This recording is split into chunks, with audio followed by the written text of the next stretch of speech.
Petrol পাম্পে আসছি তেল ভরার জন্য। 20 দিরহামে তেল ভরবো।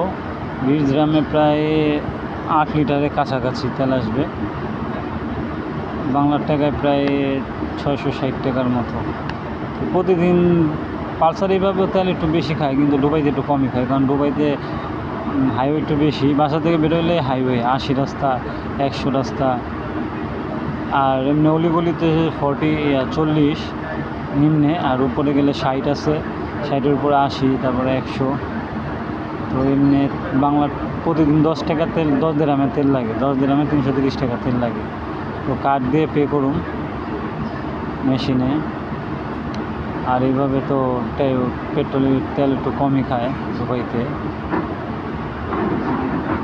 জ্যামজট থাকলে তেল একটু বেশি, কিন্তু এখানে তো জ্যামজট তো নাই। জ্যামজট হয়, তবে একটা বেশি না।